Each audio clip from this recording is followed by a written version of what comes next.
Hi students, इस part में हम अगेन कुछ एनएलएम के क्वेश्चन से डिस्कस करते हैं। टोटल यहाँ पे 4 प्रॉब्लम्स हम लेते हैं, जिसमें से 2 प्रॉब्लम्स स्प्रिंग बेस्ड हैं और 2 प्रॉब्लम्स आपके यहाँ पे पुली बेस्ड रहेंगे। तो आइए फर्स्ट प्रॉब्लम को देखते हैं। इसमें गिवन है स्प्रिंग है फिक्स्ड है at a given point a पे और पी पॉइंट पे एक बीड है। इसमें गिवन है there is a bead of mass M at point P, natural length of spring is √3r and spring constant is √3+1 by R into M G. ये आपको given. What is the normal reaction at point P? अगर इस बीड को यहाँ से release कर देते हैं देन यहाँ पे रिएक्शन फोर्स कितना होगा। तो अभी देखते हैं कि ये लेंथ ए पी कितना है, उसके बेसिस पे ही फिर √3r से कंपेयर करके हम देखेंगे इसमें कंप्रेशन है कि एक्सटेंशन है। तो यहाँ पे देखिएगा, इस वाले पार्ट को अगर ज्वाइन कर दिया हमने तो ये रेडियस होगा, ये भी रेडियस होगा। ये एंगल पहले से मेंशन है 60 डिग्री, तो ये दोनों साइड्स इक्वल हैं, इनके सामने के एंगल भी इक्वल होंगे। तो ये 60 है, ये साइड को देखिएगा ये 60 है, तो फिर आपके पास में क्या होगा, ये एंगल भी 60 हो जाएगा और दो एंगल 60 हो गए तो थर्ड 60 डेफिनेटली हो जाएगा। तो ये एक इक्विलेटरल ट्राइंगल बन रहा है।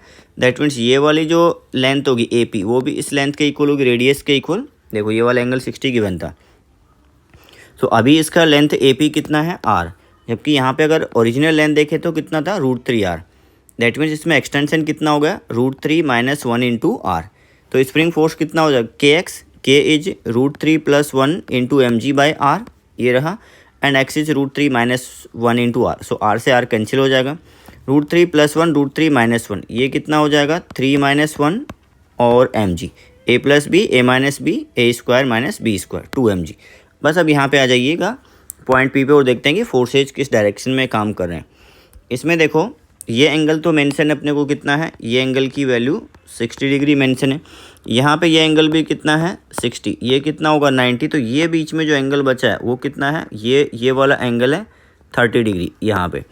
सो सबसे पहले M G vertical downward direction में काम करेगा, उसका नॉर्मल के अलोंग, नॉर्मल ऐसे रेडियस के अलोंग होगा। तो इसके अलोंग कंपोनेंट कितना आएगा एम जी cos 30 और एक जो के एक्स है। अब इसमें देखिए ये वाला एंगल, ये स्प्रिंग फोर्स तो इधर काम कर रहा है, ये अपने पास रहा रिएक्शन फोर्स, ये बीच में एंगल टोटल कितना था 60, तो ये एंगल भी कितना होगा 60। तो ये के एक्स जो स्प्रिंग फोर्स है उसका उधर अलोंग नॉर्मल कंपोनेंट कितना आ गया के x into cos 60, that means के एक्स बाई 2। तो आइए, अभी हमें आइडिया नहीं तो नॉर्मल को हमने आउटवर्ड मान लिया कि रिंग जो है वो बीड पे आउटवर्ड फोर्स अप्लाई करे, reaction force. That means N plus K X cos 60 कितना होना चाहिए एम जी cos 30 के इक्वल। यहाँ से एन की वैल्यू कितनी आ गई एम जी cos 30 ये वाला माइनस के एक्स cos 60। तो एम जी इंटू √3/2, के एक्स कितना था पीछे कैलकुलेट किया 2mg and cos 60 is 1/2। So यार N that mean reaction force is M G into √3/2 - 1। ये नेगेटिव आ रहा है, इसका मीनिंग है कि रिएक्शन फोर्स उधर नहीं लग रहा है, रिएक्शन फोर्स इधर लग रहा है, अंदर की तरफ लग रहा है। ये अंदर की तरफ लग रहा है तो ये वैल्यू मैग्नीट्यूड कितना आ जाएगा एम जी 1 - √3/2, कुछ इस टाइप से रहेगा। ऑलमोस्ट सिमिलर प्रॉब्लम अपना नेक्स्ट है। इसमें गिवन है bead of mass M is attach to end one end of spring again यहाँ पे, और उसका नेचुरल लेंथ इस बार आर गिवन है। इस बार नेचुरल लेंथ की वैल्यू आर गिवन है एंड स्प्रिंग कांस्टेंट गिवन है √3+1 by R into M G. पिछले में नेचुरल लेंथ √3r था। The other end of spring वो आपको गिवन है कि एक स्मूथ यहाँ पे fixed at point on a smooth vertical ring, मतलब बीड जो है मूव कर सकता है। तो एक पॉइंट जैसे यहाँ पे फिक्स कर दिया, यहाँ पे बीड लगा होगा और ये एंगल यहाँ पे इस बार 30 डिग्री बन रहा है। The normal reaction at point B, जैसे इसमें अगर कंसिडर कर लें कि ये पॉइंट अपने पास में ए है, ये ए को फिक्स कंसिडर कर लेते हैं बी, तो बी पे रिएक्शन फोर्स कितना होगा just after the Beed is released. तो इसमें देखिएगा अगर ये लेंथ की हम बात करेंगे तो ये अपने पास में रेडियस होगा, इसको ज्वाइन करेंगे, ये भी रेडियस है, तो ये वाला फिर कितना लेंथ होगा ये देख लें। तो इसमें हम वेक्टर का यूज, या तो हम ऐसा करें कि परपेंडिकुलर डालें और फिर कैलकुलेट करें, अदरवाइज वेक्टर का यूज कर लें कि ये भी रेडियस है आर, ये भी रेडियस आपके पास आर है, और इस रेडियस वेक्टर और इस रेडियस वेक्टर में कितना एंगल है 60 डिग्री। दो वेक्टर्स अगर इक्वल मैग्नीट्यूड के हैं और 60 डिग्री एंगल है तो रिजल्टेंट कितना होगा √3 times magnitude of any one. जो ये आर और ये कितना हो जाएगा √3r। तो इसका मतलब अब क्या है, इसमें एक्सटेंशन है, पिछले केस में कंप्रेशन था और एक्सटेंशन की वैल्यू कितनी आएगी √3r minus the natural length r, तो ये वैल्यू आ जाएगी। चलिए फोर्सेज को देखते हैं। यहाँ पे ये तो रहा अपने पास में अलोंग द रेडियस नॉर्मल आ गया, एम जी इधर लगेगा, ये एंगल कितना है यहाँ पे 60, ये कितना बनेगा यहाँ पे देखो ये 30 है तो ये भी 30 बनेगा बिकॉज ये दोनों साइड्स इक्वल हैं। इधर एक्सटीरियर एंगल ये 120 होगा तो ये 60 होगा, इसको पीछे एक्सटेंड करेंगे, ये राइट एंगल ट्राइंगल बनेगा तो ये एंगल बीच में कितना रहेगा 30।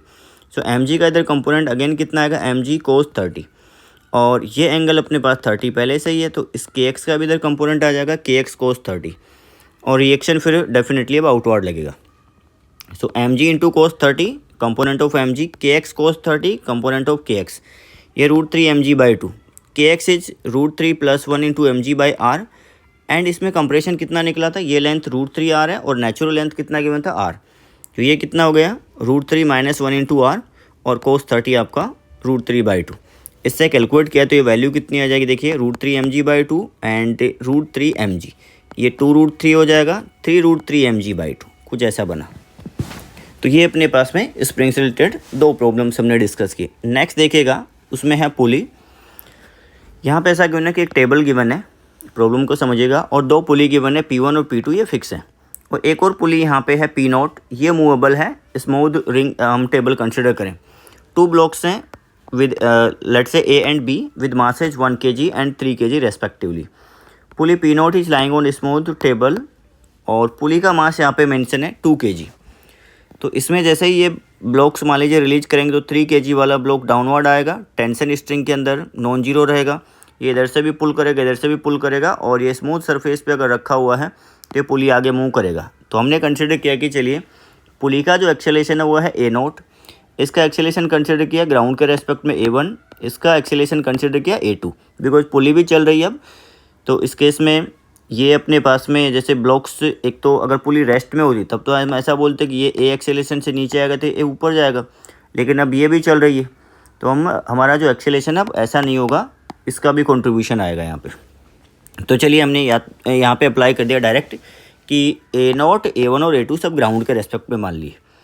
तो टेंशन इन स्ट्रिंग अगर कैलकुलेट करना है एक्सेलेरेशन ऑफ पुली P0 और एक्सेलेरेशन ऑफ ब्लॉक A, तो एक तो ये अपने पास ये जो कंस्टेंट का इक्वेशन रहता है कि ये अगर A2 एक्सेलेरेशन से जा रहा है, ये A1 एक्सेलेरेशन से जा रहा है, A2 और A1, और ये अगर A0 है तो यहाँ पे A1 + A2/2 वो किसके इक्वल होगा, A0 के इक्वल, या A1 + A2 = 2A0, ये आ गया।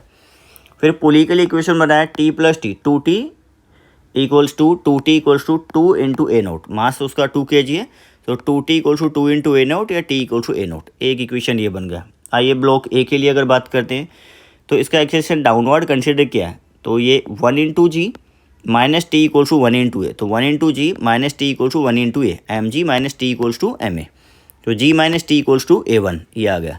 फिर इस वाले ब्लॉक पे आ जाइए, इससे कितना हो जाएगा, इसकी हेल्प से देखा तो T ऊपर, इसका भी एक्सेलेरेशन A2 नीचे ही कंसिडर किया, सो मास इसका था 3 kg, so that 3G - T = 3 × A2, एक इक्वेशन ये बन गया। तो बेटर होगा कि यहाँ से हम A1, A2, A3 की वैल्यू, A1, A2 और A0 की वैल्यू इसमें पुट कर दें, इससे क्या T निकल के आ जाएगा, देखते हैं।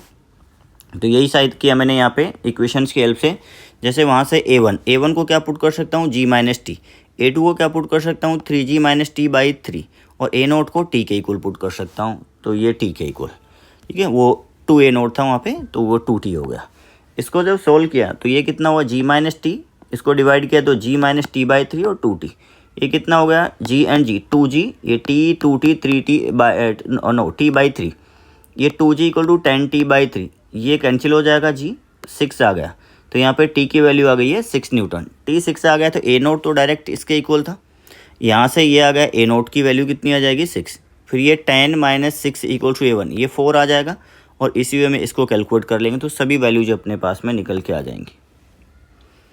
चलिए एक और प्रॉब्लम अपने पास में है, बहुत छोटा सा प्रॉब्लम है लेकिन थोड़ा सा कन्फ्यूजन क्रिएट करता है वो, ये क्लियर है आपको। यहाँ पे 4 आ जाएगा, लास्ट का पार्ट भी अगर देखेंगे तो इस वाले पार्ट को अगर कैलकुलेट करोगे तो 3 × दैट मीन्स ये कितना हो जाएगा 30, ये 30, T की वैल्यू कितनी बनी थी, T की वैल्यू बनी थी अपने पास में 6, तो ये कितना हो गया 30 - 6 = 3 × A2, तो A2 चाहिएगा तो कितना हो जाएगा 24/3, 8। आइए इसमें ये प्रॉब्लम आपको गिवन है, अगेन डिस्क है, M lies flat on smooth horizontal table, ये स्मूथ हॉरिजॉन्टल टेबल पे ये डिस्क है जिसका मास M है, वो लाई कर रहा है। पिछले प्रॉब्लम में क्या हमने ऐसे की हेल्प से ऐसे 2 मासेज हैंग किए हुए थे, इस बार ऐसा नहीं है, एक एंड को तो पुल किया जा रहा है और दूसरे एंड पे एक मास लगाओ, वो भी टेबल के ऊपर ही है। One end of the string is attach to the particle of mass m and the other end is being pulled with force f. There is no friction between the disc and the string. Find acceleration of end of string to which the force is being pulled. मतलब इस वाले and का acceleration calculate करना हमें, string का sorry इसका इस वाले मास का या डिस्क का नहीं कैलकुलेट करना है. तो चलिए मैंने इसमें अप्लाई किया कि उसका कुछ एक्सेलरेशन रहा होगा. तो हमने कंसिडर किया कि देखो ये वाली पुली जो है, अगर मैनुअली स्ट्रिंग को हम पुल कर रहे हैं तो स्ट्रिंग में उतना ही टेंशन डेवलप होगा जितना मैनुअली हमने अप्लाई किया. तो यहाँ पे फोर्स एफ है तो टेंशन यहाँ पे भी एफ होगा, यहाँ पे भी टेंशन एफ होगा, यहाँ पे भी टेंशन कितना होगा, एफ होगा. तो ये जो डिस्क है वो आगे जाएगी. हमने कंसिडर किया कि चलिए एक्सेलरेशन ए है, ये स्ट्रिंग को इधर पुल करेगा तो इसका एक्सेलरेशन a1 और उसका इस पॉइंट का कंसिडर कर लिया कि कुछ a2 है. अब अगर इस डिस्क के लिए मैं अप्लाई करता हूँ तो 2f equal to M into A, और इसके लिए अप्लाई करूँगा तो f equal to M into ए1. यहाँ पर जो टेंशन है उसकी वैल्यू f के इक्वल, तो f equal to M into ए1. फिर लगा देते हैं हम जो कंस्टेंट वाला इक्वेशन है कि इन दोनों का एवरेज ये इसके इक्वल आता है. तो वो कुछ ऐसा बन जाएगा अपना a2 विद डायरेक्शन. अगर इस डायरेक्शन को पॉजिटिव ले रहा हूँ तो ये दोनों पॉजिटिव या नेगेटिव. तो आई will say a2 plus that minus a1 divided by 2 equals to a. तो यहाँ से a2 माइनस a1 कितना हो जाएगा, 2a. चलिए हमें कैलकुलेट करना है a2. तो यहाँ से a2 की वैल्यू फिर कितनी होगी, ये 2a, ये माइनस a1 उधर चला जाएगा, 2a प्लस a1. अब यहाँ पे ऐसा करते हैं, a की वैल्यू यहाँ से पुट कर सकते हैं 2f/m और a1 की वैल्यू यहाँ से f/m. ये पुट किया हमने 2a 2 into 2f/m plus f/m कितना हो गया 5f/m. तो ये अपना एक और काफ़ी अच्छा प्रॉब्लम है.